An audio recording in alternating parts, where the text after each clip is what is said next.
at the 10 Mistakes Writers Make panel. If that's what you want to learn about today, then you are in the right place. Stay seated. This will be very entertaining. Okay, first of all, you cracking jokes down? No, it was suddenly light. I had kind of a spiritual, finally, my alien masters have come to take me home. Not until the end of the panel. Okay, we have some great panelists here today, and we are going to start by everyone introducing themselves. I will start. My name is Kristana Acey. I write as CRAC because I write science fiction, military science fiction, and it also looks like crazy authors, so, which totally applies and totally sold it for me on that name.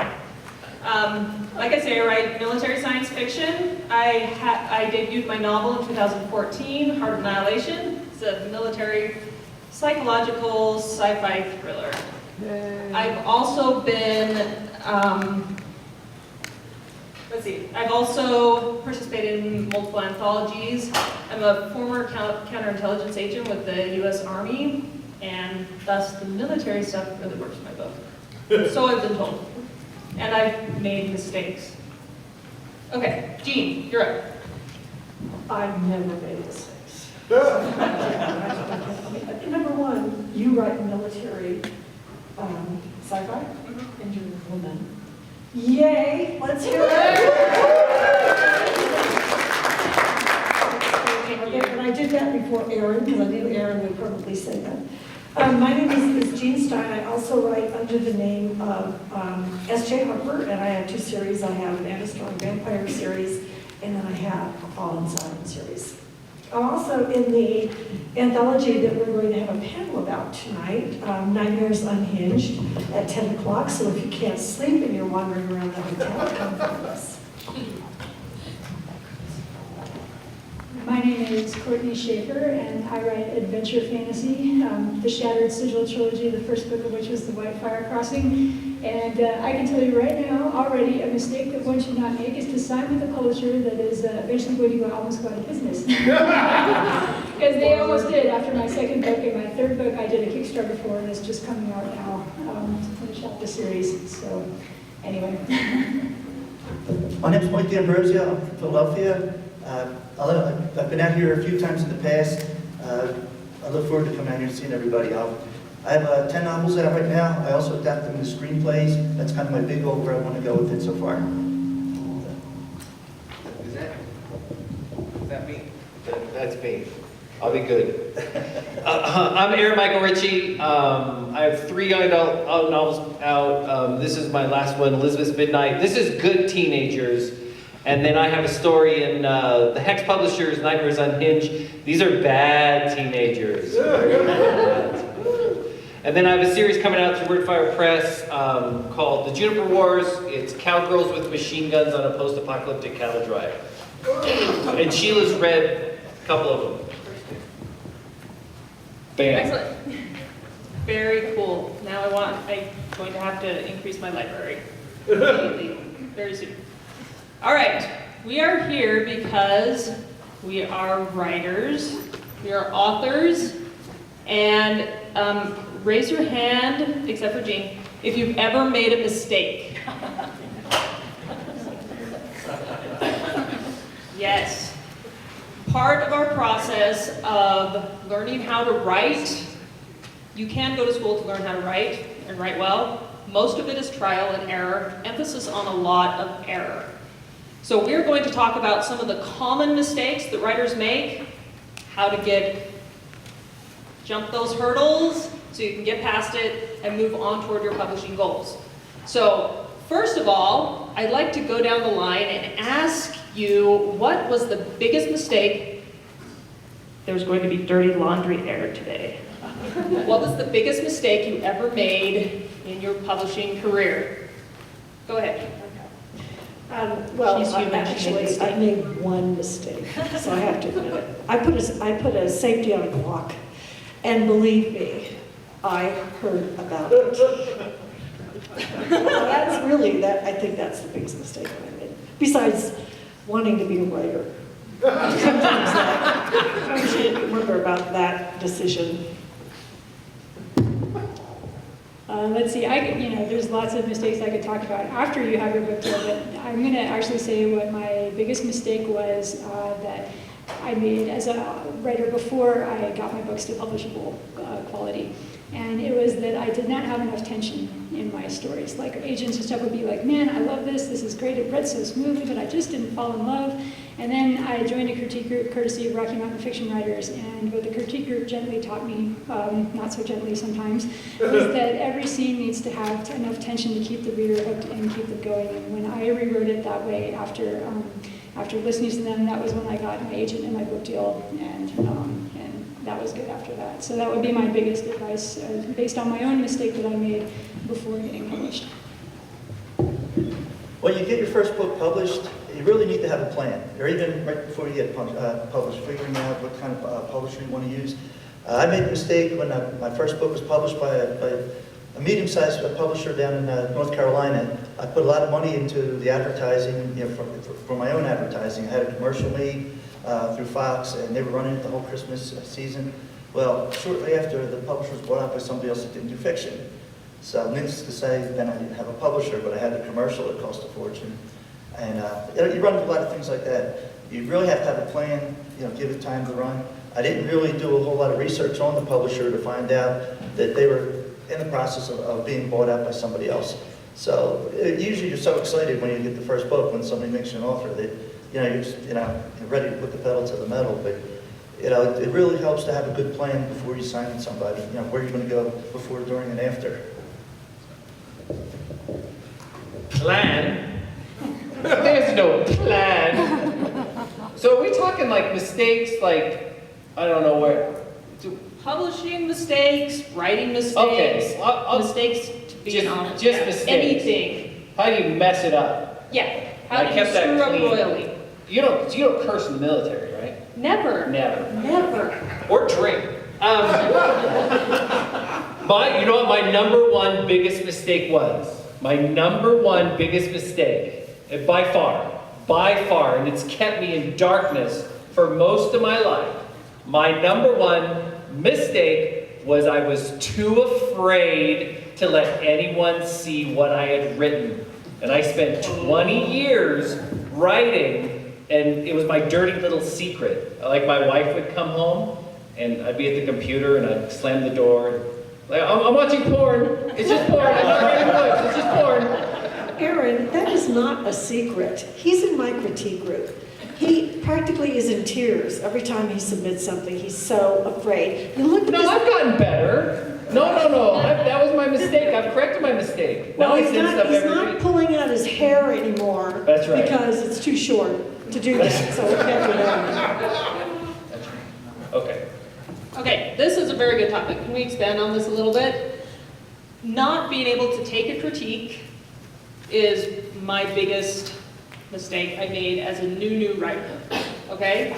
And that's, part of that comes down to being afraid to hand it over to somebody else and have them say, well, this didn't or that didn't, and you're like, this is my baby! How could you not see its brilliance? I love my story so much.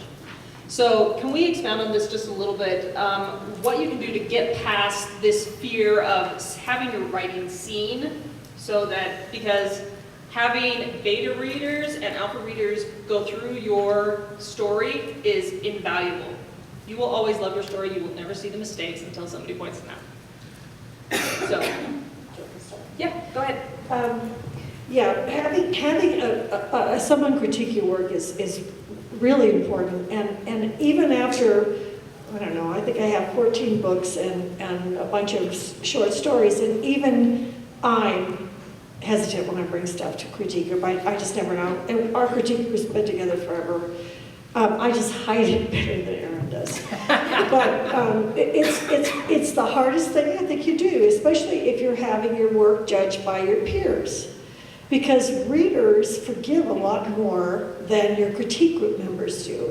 And there's a good reason for that. I mean, if you have a good critique group, they're gonna find things, you know, you put the words on page and you might agonize them and you might go over it and over it and over it, but all you need to do is take it to a critique group and somebody finds the one thing that knocks it out. It's just, it ruins the whole flow, or it ruins the whole story.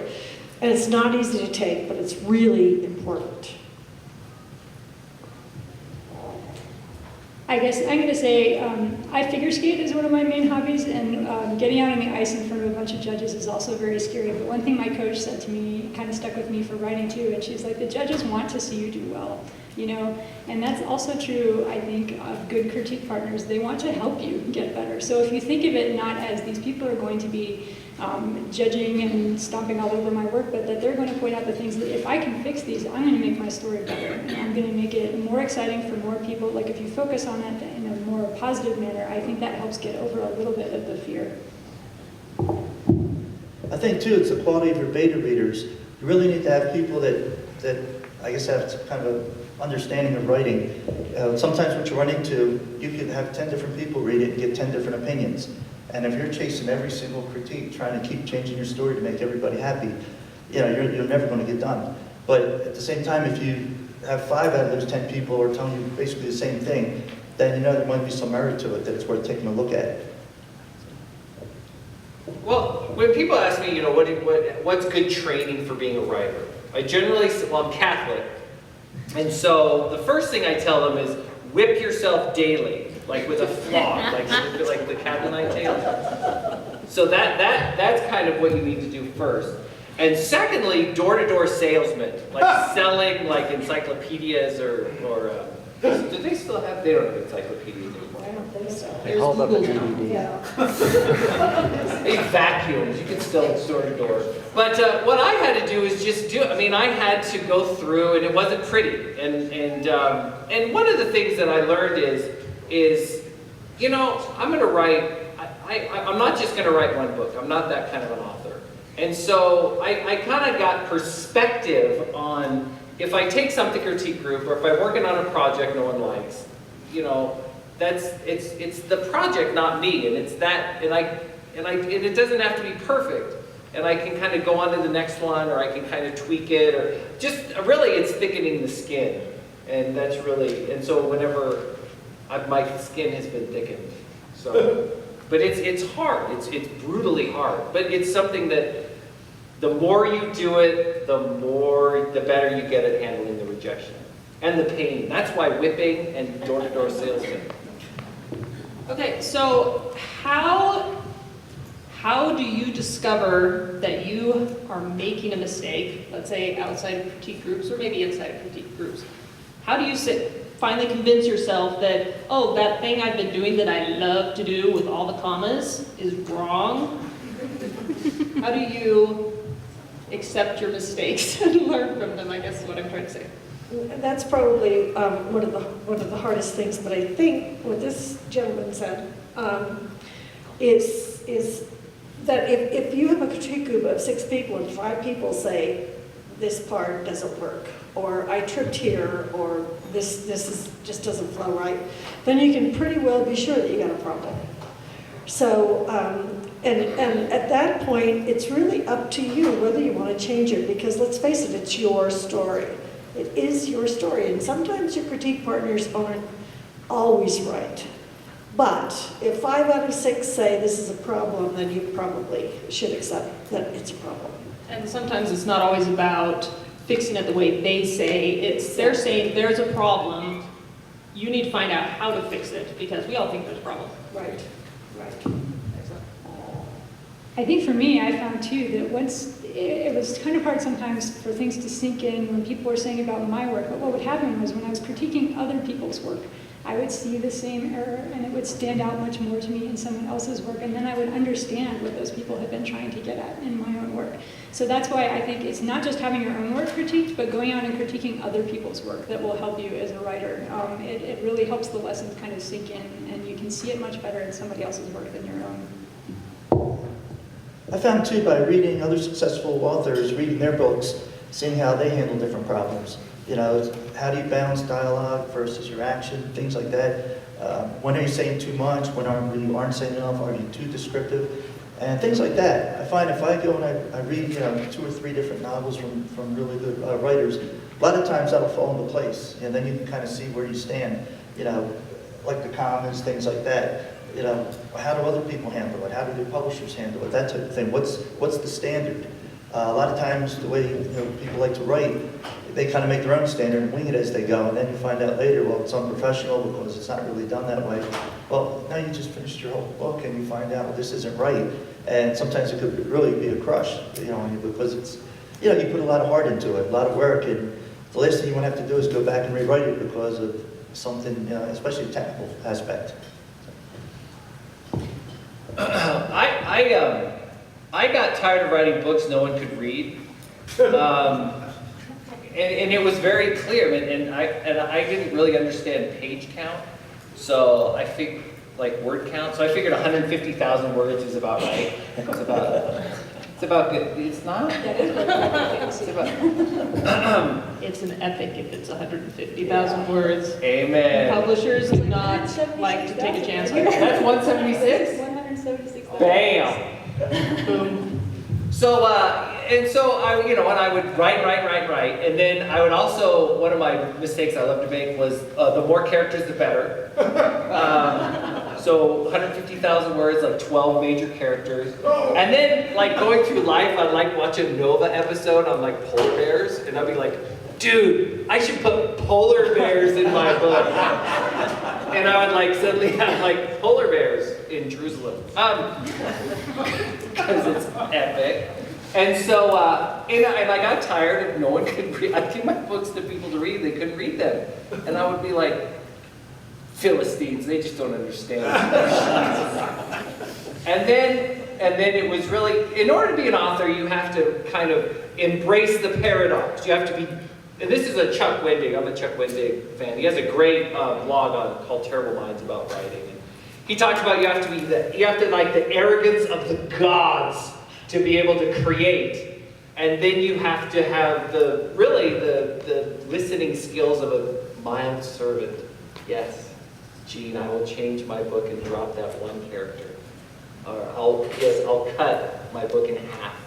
And you really have to have both parts going. You have to have this huge arrogance to think you could write a book that somebody's going to spend, 10 hours reading, versus you really have to be, in a way, obsequious and really kind of listen to everybody's ideas and take them in. I have a committee, and so in critique I say, thank you very much for critiquing my work. I'll run it by the committee. And I have a very chatty head. And so then I go home and I write, and sometimes I really try to change stuff, and it won't let me change it. Like a lot of times, Warren Hammond he's in our critique group, he's brilliant. And so Warren said it, and I try to change it, and I'm like, no, it just doesn't, I have to change it back, because the committee tells me. So I just do what the voices in my head tell me to do. Can I say something else too? It's better to have your critique group point out flaws, right, than readers after you have published your book. And that, I think, leads to another big mistake we should talk about, which is don't respond to your reviews. What, you want to say more about that right now? Go ahead. I was just going to say that I have been mostly good. I have sat on my hands. The only time that I almost felt like typing something was when somebody said, the mountain range in this book was based on the Rocky Mountains. It's not. It's the Sierra Nevada in California. Oh my goodness. As a mountaineer, I'm a mountaineer and a climber, and so for me that was like, oh, wrong. But you know what? It doesn't matter, right? But if you go on Twitter or whatever, you will see author after author having meltdowns of responding to people's reviews, and it's never a good idea, because the reader's reaction to the book, they can't be wrong in their reaction to the book. And if you as the author, even if you gently try to go in and explain this is how you meant it or whatever, it's just not a good idea, because the reader needs to have their own reaction and they need to step back at that point. It sounds like what you're talking about is being defensive of your work. How many of you guys, you get a critique from someone, you're like, wait, but back on page 5, I totally showed you that. And your readers didn't get it. You need to listen to your readers. If they didn't get it, your audience eventually will not get it, and they won't get your book, and they won't buy your work, and you'll be a very sad author. Okay, let us talk about giving critique when you see mistakes in other writers. How do you handle offering the critique so you don't crush their tender little author feelings and destroy their hopes and dreams for the future? Well, our critique group has been together for years and years and years, so we don't really care if we hurt each other's feelings anymore. We've known each other for a long time.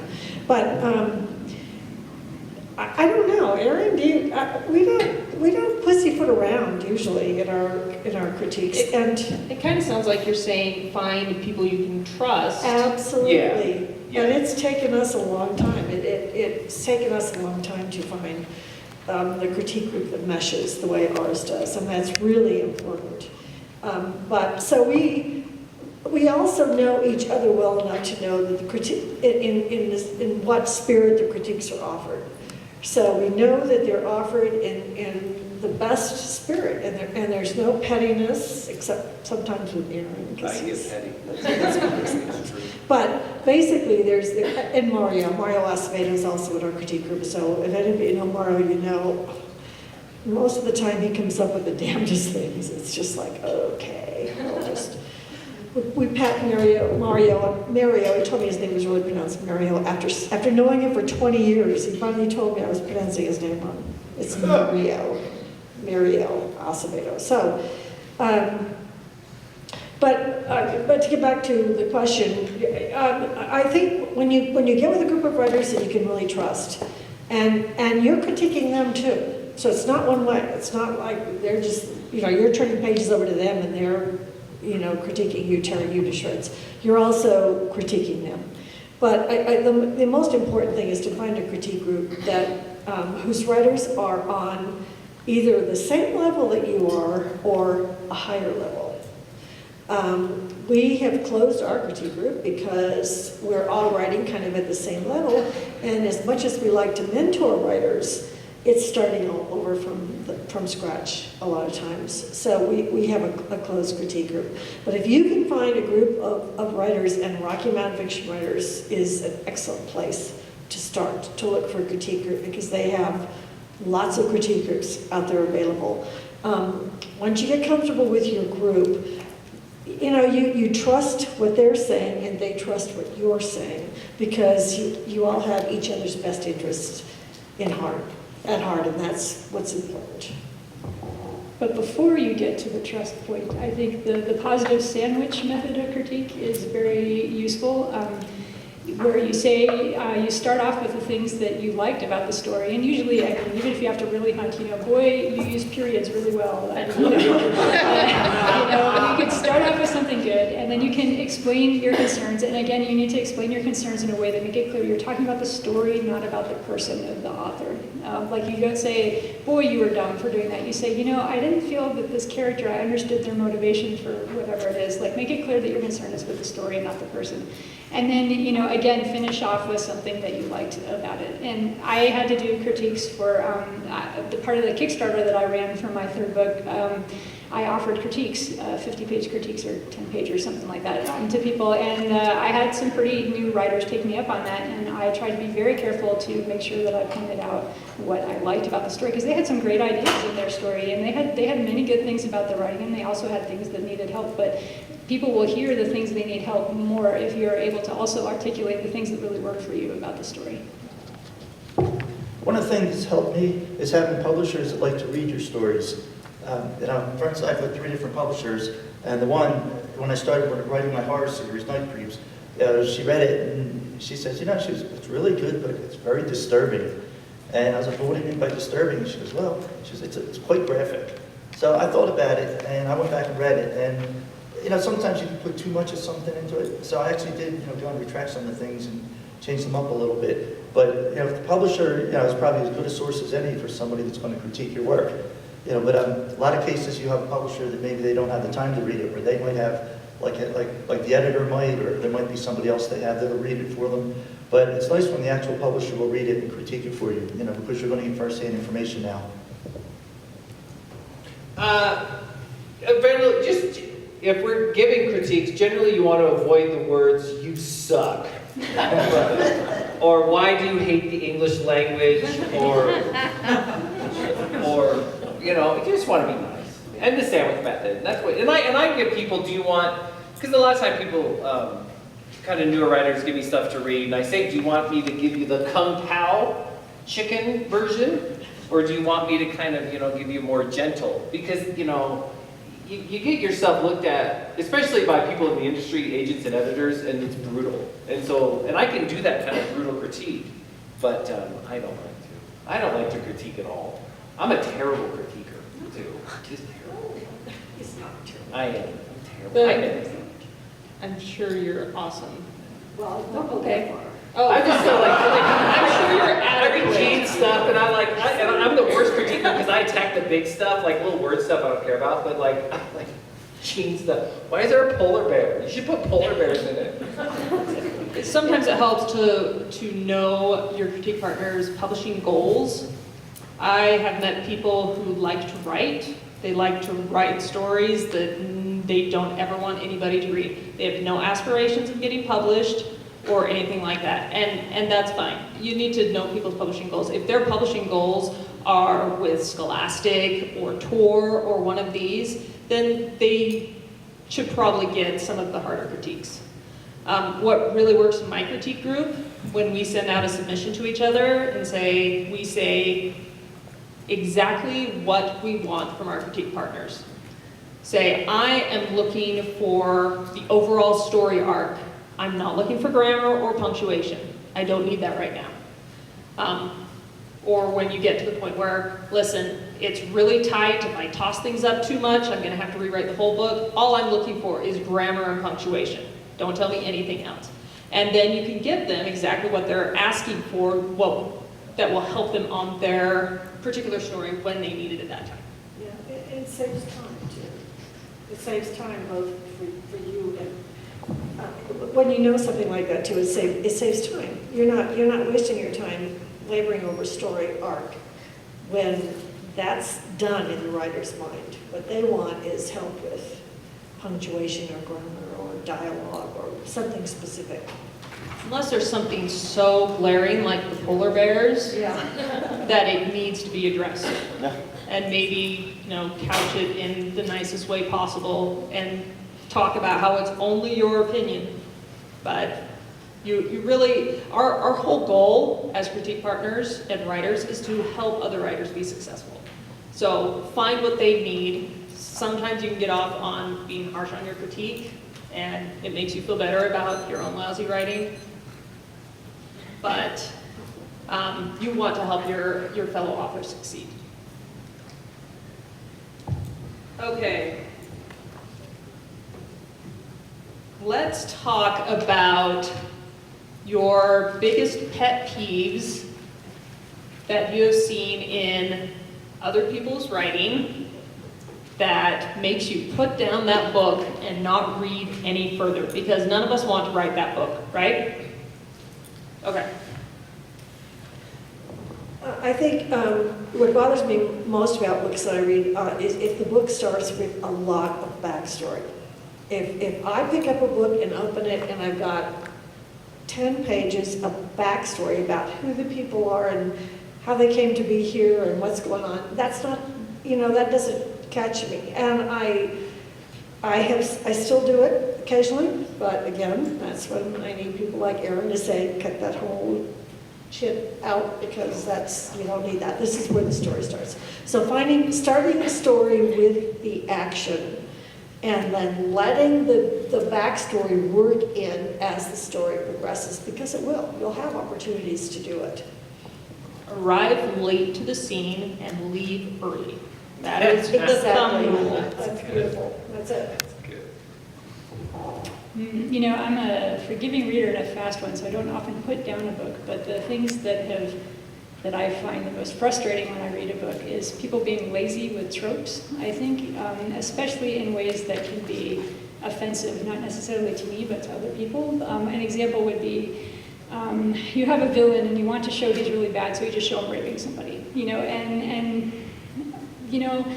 there are better ways to do that, and there are ways to do that the particular way it can be offensive is if the victim is just treated as completely a set piece for the scene. If you're going to write a story with rape or something like that, and you want to take it seriously and you're going to really show the impact that has, that's fine. But to use it as just a shorthand way to say that the person is bad, that not only is lazy because so many people have done it before, but it's also it can be a problem for people who have been rape victims and things like that. And so I think as an author, you should be always pushing yourself to dig deeper and to think of new and deeper ways in character to reveal your characters to your readers.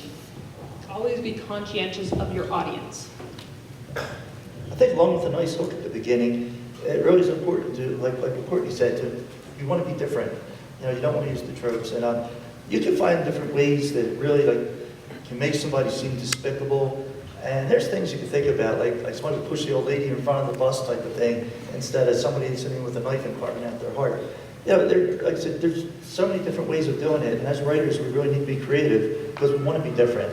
You don't want to have the type of story, it was kind of like somebody else's story because of this, and then somebody else's story because of that. You want something that fits together, that's unique, that's going to be yours.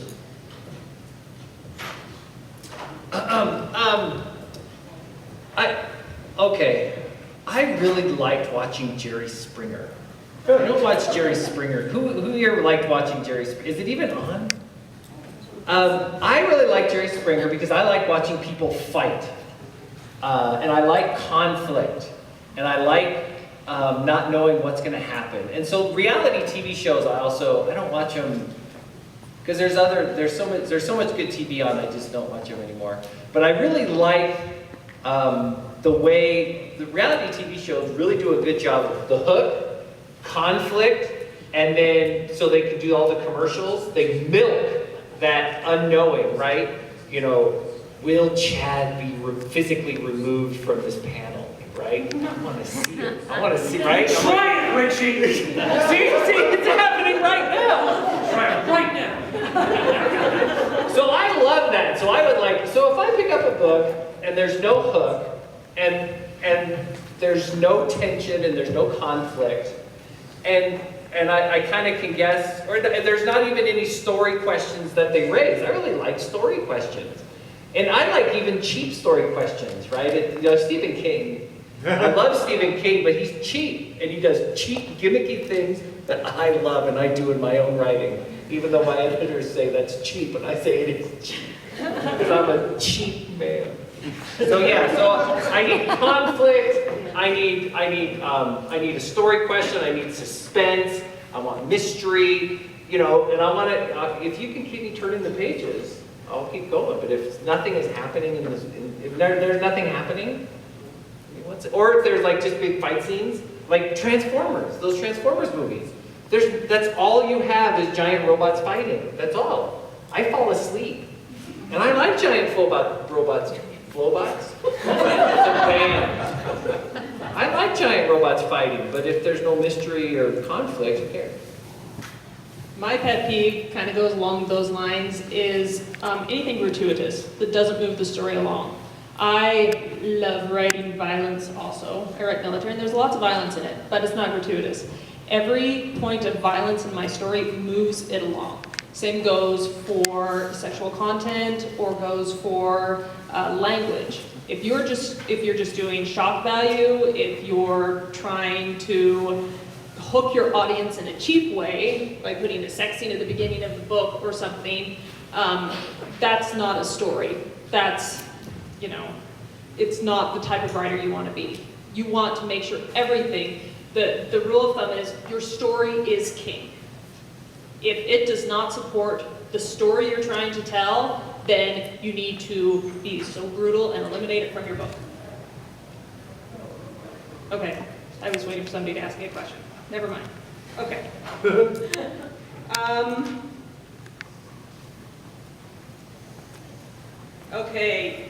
I polled a few of my author friends in my Badass Tiara wearing author group on Facebook, asking them what their biggest mistakes were. So if you guys want to let me just read a couple of these, Sure. And if you want to expound on any of them, let me know. Just wave your arm. My friend Adrienne Torkelson, Adrienne Monson, she writes under, she says, not listening to your editor or beta group. If a handful of people see something wrong, it doesn't mean they just don't get it. It means that you didn't deliver it well. And we already discussed that.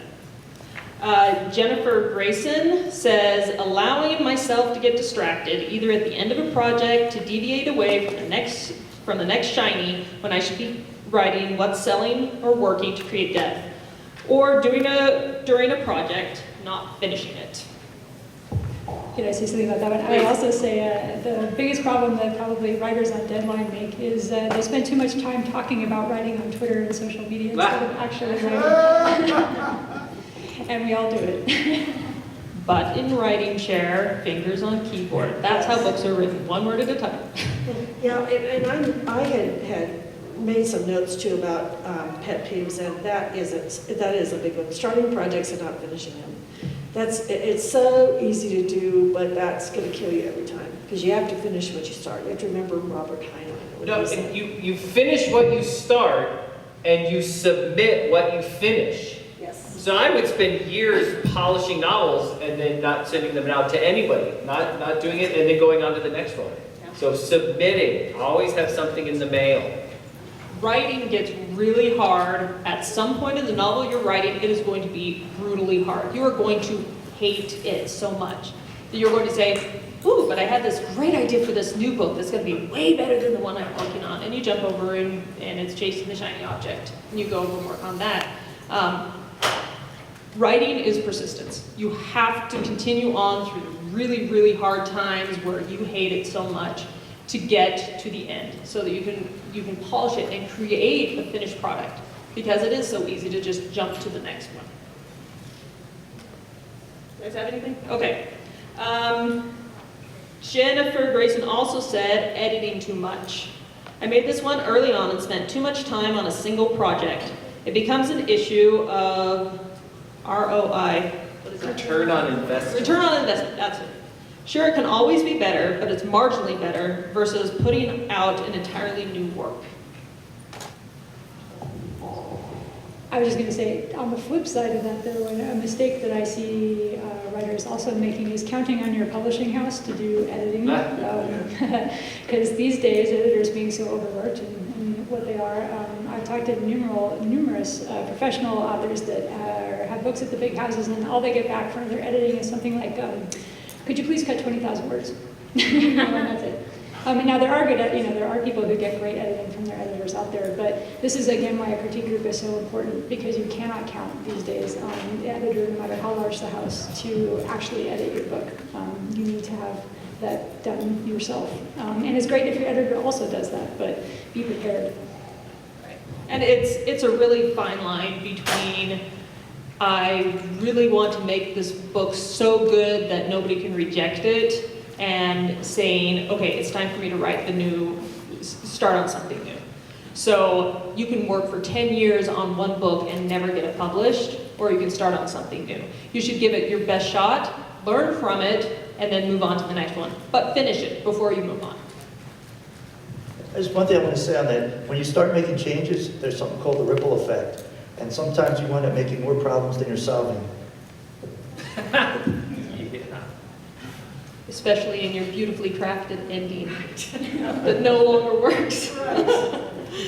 Okay, Candace Thomas says, rewriting the first few chapters over and over and over and over without actually finishing the draft. Just finish writing the draft. You need to know how the story ends, and you'll always have to go back and rewrite, but so much energy is wasted on rewriting before you even know the ending. Just keep writing, go back as a reference if you need to, but don't rewrite until the draft is done. My novice writer mistake. Yeah. And you know, that seems to be prevalent too among people who are entering their books, unfinished manuscripts in contests. They will work and work and work on that first 20 pages, the first 3 chapters, whatever the contest requires. And then, if they final, or God forbid they win, and that agent or editor says, oh, I really like this, send me the rest of the manuscript. If you don't have it ready, they're not going to wait a year for you to finish it. And that's a sad fact of contest life. that if an editor and agent says they want to see what the rest of the manuscript, you better have it done. Because if you wait that 6 months or a year, they're going to forget who you are. By the time you send it in, they have gone through 5,000 other manuscripts, and they're not going to remember who you are, and they're not going to maybe even remember that they really liked your first chapter. So that's one thing to consider before entering contests. I know people get contest crazy, especially when they first start writing, and they waste too much time trying to make those first 20 pages perfect. So I made this mistake in Heart of Annihilation. First 3 chapters, I polished them all shiny. Guess what? The first 3 chapters are not in the book anymore. By the time it got to the publisher and was being edited, we had to cut the first 3 chapters. My shiny, polished first 3 chapters were no longer relevant. Don't waste your time. A lot of times that happens. You're just kind of getting your thoughts out, you're establishing characters and whatnot, and it's like a basting stitch. It's just stuff that can be jumped later. The action actually happens later. I was going to say, I did a variation of a mistake that Jean talks about, where I had an agent interested in my book, and I told her I was doing a revision, which I was at the time, and I said, I think I'll have it to you in about 4 weeks. Well, I think about 6 months later, she called and said, where is that? Where is that thing that you were going to send me? Which fortunately by then I had it ready, but she's right, don't do that. Have it ready. Have anything? Well, can we just start talking about other mistakes? Or Yeah, absolutely. Are you Go ahead. sure? You can talk about whatever you want, as long as it's relevant to the panel. Really? I was born in 1970. Okay, open it up for questions now. No, one of the mistakes, I was sitting here thinking, and one of the biggest mistakes I made is I chased the market. And I really wanted to write that huge bestseller. And so I watched all 5, and I've been writing for years. I write very strange stuff. And so I got sick of it, and I said, I want to sell out. I want to write a sellout novel. So I watched all 5 Twilight movies in one day. How are you still alive? Because of Christina Perry. Time, stand still. Anyway, that's from the theme. 1,000 Years, I love that song. And so I was going to write my sellout novel. It's going to be Twilight with androids. Because Twilight was already done with werewolves. And so I shoved deep into my soul all of my natural storytelling instincts, and I followed exactly what was, it was like paint by numbers. And I just followed exactly what everyone expected it to be. And you know, so far, I've gotten rejected on it. It takes a long time because I think they're baffled by the vanilla-ness of it. But you know, and I didn't spend that much time on it, but still, it's, like 3 months, 6 months of my life working on something that's, I would have to rewrite it to publish it under my name now. And it's just, I think you have to pick a genre you love, write the books you love, and spend your time doing that, and whatever's going to happen is going to happen. And I've chased the market, and it's just Yeah, not. but actually, that story wasn't so bad. Oh, that was terrible. That wasn't so bad. It was fun. Do you read the whole thing? Yeah, I read the whole thing. I'm so sorry.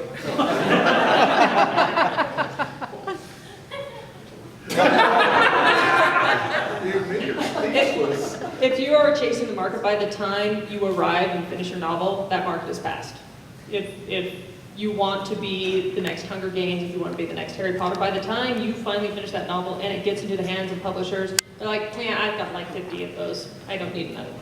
Don't chase the market, write what you love. That's perfect. Yeah, and you know that it's so hard because you find a genre that you really like, and I think we should kind of probably have prefaced this too, that we're mainly talking about genre fiction, and we're not talking about commercial. Commercial fiction is a completely different, different kettle of fish. So we're talking about commercial genre fiction. But you find a genre you love, and maybe one of the first things you need to do is read everything you can in that genre. Because that's going to tell you what kind of writing is selling. But this is a crapshoot. I mean, let's face it, this writing business is a crapshoot, and you can do everything right and still not have that book of your heart published. So today there are other options for writers, which makes this a very exciting time to be a writer. If you can't get something traditionally published, there are other options out there. So you need to keep that in mind. Thank you. Okay, we have about 3 minutes left. Jeez. I know, right? And I'd like to open it up to questions. In the hat. I've always Can noticed. you stand up and speak up really loud? Sorry. What are your, do you have any particular problems with writing like setting? Because I've always found like in my own attempts at writing, I just can't like write like, okay, explain what you're seeing. It just kind of fizzles out. He's asking if we ever have trouble writing setting. Yeah. Does anybody want to tackle that one? I think that's one of those things where you have to put yourself out, actually go out there. If you're going to write about the mountains, if you could go to the Alps, spend a little time, there. Yeah, you don't have to go climbing all the way to the top, but just to actually experience what it feels like to be there. For myself, for instance, like a lot of my books are science fiction. You have spaceships. I worked in a nuclear plant, and there's a lot of things in there that kind of relate to spaceships. And you feel things and you see things that you wouldn't normally do. So if you have a setting, if you're not familiar with that setting, you really haven't been there, you don't have experience with it, best thing you could do is go there. If you're writing about a cemetery, like the eeriness at night, walk through a cemetery at midnight and see how you feel. There's things that you're going to perceive that you didn't perceive before. It is a great time to be an author and a writer because we have Google. Yes. There is so much you can learn on the internet, Yes. and even the weirdest, creepiest things. Okay, can we get one more question? We're almost out of time. You in the back. It's not so much a question, it's a comment as a blogger. I really get upset with new writers that use the same initials for different characters, their names. How do you avoid that? Because it's very confusing if you're reading something quickly to have Tamara and Tammy and, you know what I mean? Tina. Absolutely. I all of my characters in my first draft, their names started with R. And it's something you might not even notice until somebody points it out. There's a great book, though, that Sherilyn Kenyon edited, and I think it's called, somebody help me, Character Names, or anyway, Google Sherilyn Kenyon book on writing, and I bet it'll come up. And it's a great source, and it's for naming characters. Okay, we are out of time. Can we have, you guys want to give like a 1 or 2 second shameless pitch, or tell people where you're going to be the rest of the con, or whatever you'd like. Let's start, Devin. I'll be somewhere yelling. And I'm doing a gift basket, so you can sign up to win a bunch of books, my books, and a steampunk anthology and a horror anthology. I'm in the dealer's room. If you'd like to come by, stop by, talk, ask questions, whatever, I'm there all weekend. Well, my next panel is at 4 on 5 fantasy worlds you don't want to visit, and I think it'll be an interesting one. Ron and Nina, Who Else Books they have all of my books in the dealer's room. I'll be at the Writing Disabilities fiction panel tomorrow. I'll also be in Autograph Alley tonight at 8 o'clock. Autograph Alley, anyone else? Okay. Yeah. Come and meet these guys. They are fantastic. Oh, also, shameless pitch. Under a Dark Sign is Wolfsinger Press's new anthology that is being launched at the con this weekend. I have the story in it. So you're going to want to buy it and read it. Totally. It's